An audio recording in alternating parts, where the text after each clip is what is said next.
Bonjour à toutes et à tous. On est là aujourd'hui pour mettre au point ce fameux nouveau contrôle technique qui affole tout le monde.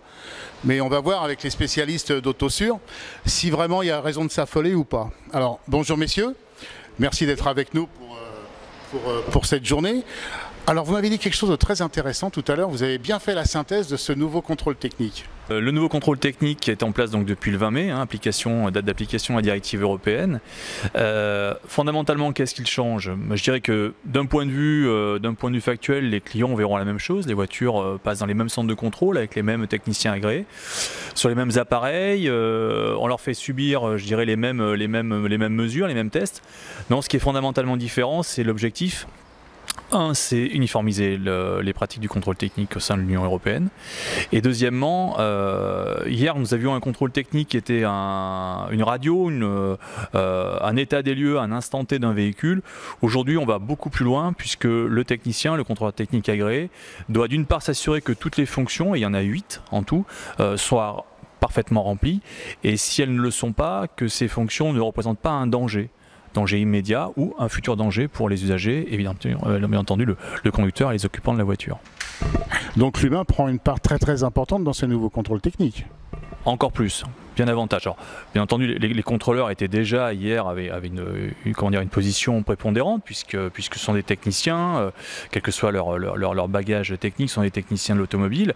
Ce sont les mêmes. Ils ont alors maintenant le prérequis a été élevé, mais c'est vrai que leur jugement devient de plus en plus prépondérant dans la décision et dans ce qu'on va retrouver sur le procès-verbal de contrôle technique à la fin de la visite. Il y a de l'appréciation qui joue là. Il y a beaucoup plus d'appréciation qu'avant.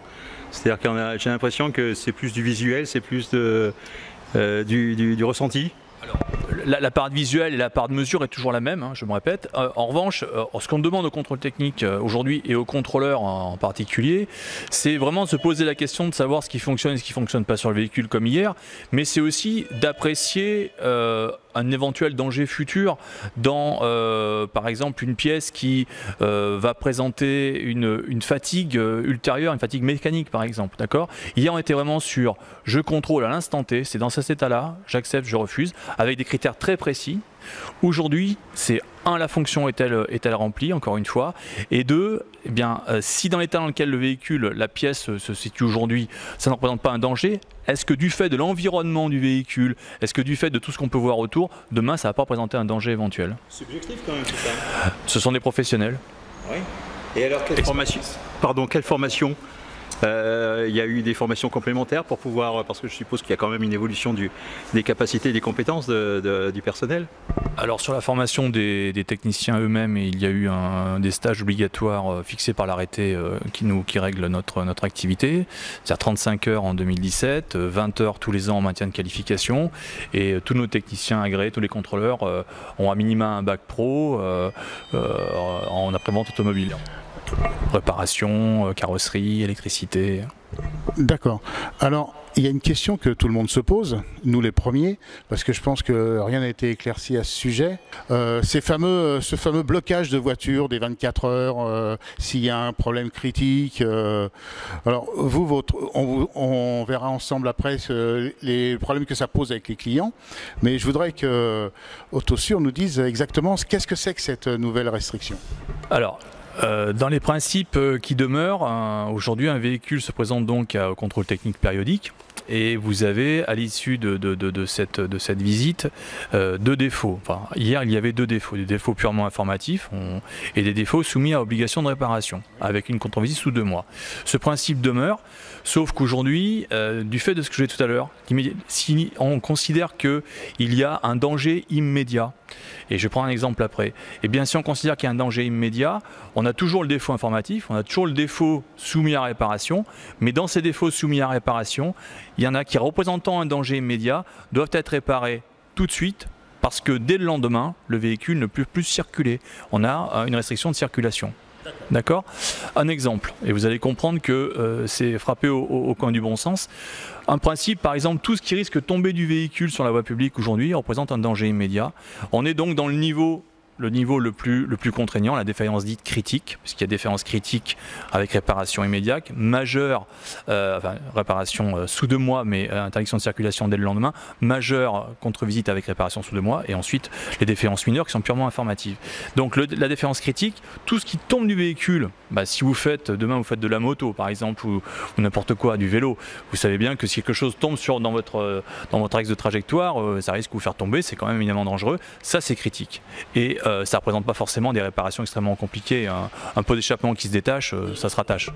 Je suis entièrement d'accord avec vous, ça devrait même être fait avant de venir au contrôle technique. Bon, très bien, très bon exemple. Par contre, vous, en tant que prestataire de service, c'est vous qui allez dire aux gens, votre voiture, elle roule plus. Comment ça se passe? Alors pour l'instant, on n'est pas encore contraint devant ce problème, puisque ça représente que très très peu de véhicules.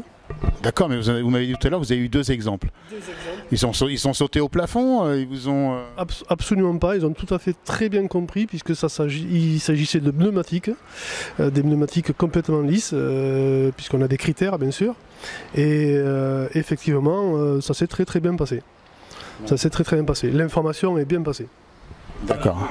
Quelqu'un qui arrive ici en contrôle technique, avec des pare-chocs qui se déglinguent ou des pneumatiques qui sont lisses ou sur la toile comme tout à l'heure, je vais dire, il y a un coefficient d'irresponsabilité qui est très avancé. Donc, quid de la responsabilité du conducteur à ce moment-là, et face à vous, il va y avoir des réactions qui vont être sûrement un peu délicate à gérer.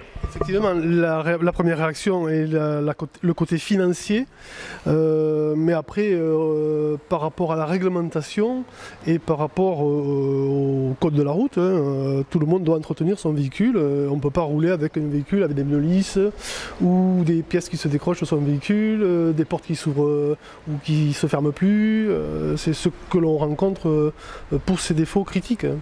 Alors vous m'avez dit tout à l'heure, que pour matérialiser, j'allais dire, le fait que la voiture est hors jeu pendant dans les 24 heures, etc., il y avait un superbe R, une vignette R qui était collée sur le véhicule, et donc signifiant au propriétaire qu'il a 24 heures pour réparer.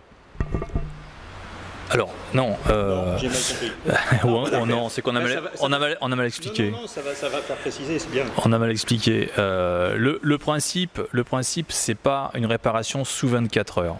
C'est-à-dire que le contrôleur détermine qu'un défaut du véhicule est suffisamment dangereux, critique, mettant encore une fois en danger sa vie et celle d'autrui, dès le lendemain, si les réparations ne sont pas faites, et ça, peu importe le délai que la personne passe son contrôle technique le matin à 8h à 18h, dès le lendemain, il ne circule plus. Le délai de réparation est toujours de 2 mois.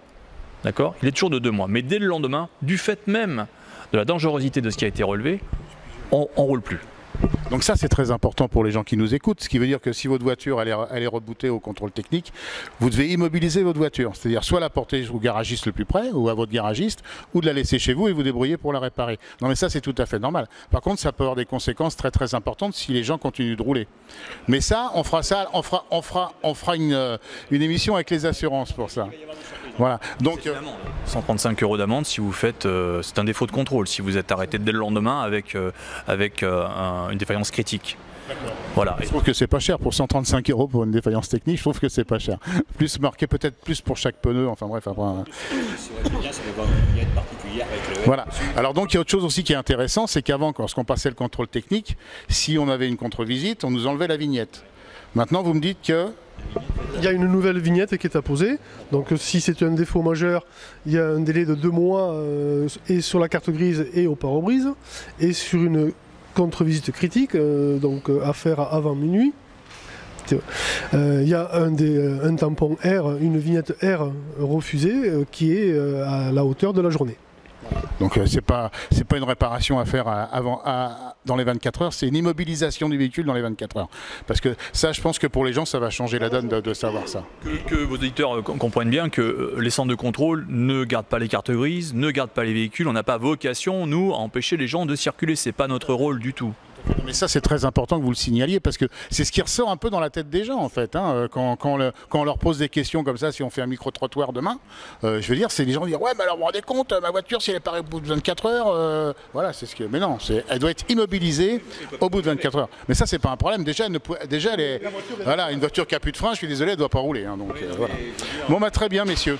Bah, écoutez, merci de ces précisions. Ça va vraiment aider les gens. Et donc, on est passé de combien de points à combien de points maintenant? Alors là, vous me bloquez là. On était combien? 124 à 132. 132, oui. Et au point de vue tarif, ça apporte quoi à peu près comme différence? À peu près 5 € de différence sur le prix de la visite. C'est-à-dire qu'avant c'était à combien et maintenant c'est à combien? 75 €, on est passé à 80 €. D'accord, ça fait 5 €. Voilà. Et les contre-visites sont redevenues payantes, mais cela depuis le 1er janvier. Alors c'est également, les contre-visites sont aujourd'hui sur une partie visuelle. On va passer entre 7 et 12 minutes suivant le point à recontrôler. Mais avec du matériel, ça implique de recontrôler pratiquement tous les points visés par le défaut. Et la contre-visite est facturée combien? Entre 10 et 30 €. D'accord. Donc il y a quand même des choses qui changent. Le prix de base n'a pas spécialement bougé. Donc moralité, portez votre voiture chez votre petit garagiste du coin, vous faites contrôler avant d'y aller et comme ça évite tout problème. Éviter la contre-visite, franchement c'est idiot. Voilà, il faut éviter à tout prix la contre-visite. Avec des freins, une direction qui voilà, un truc bien quoi, je veux dire, sinon c'est... Vous savez, il y a des déchetteries comme ça va très bien là, vous pouvez poser.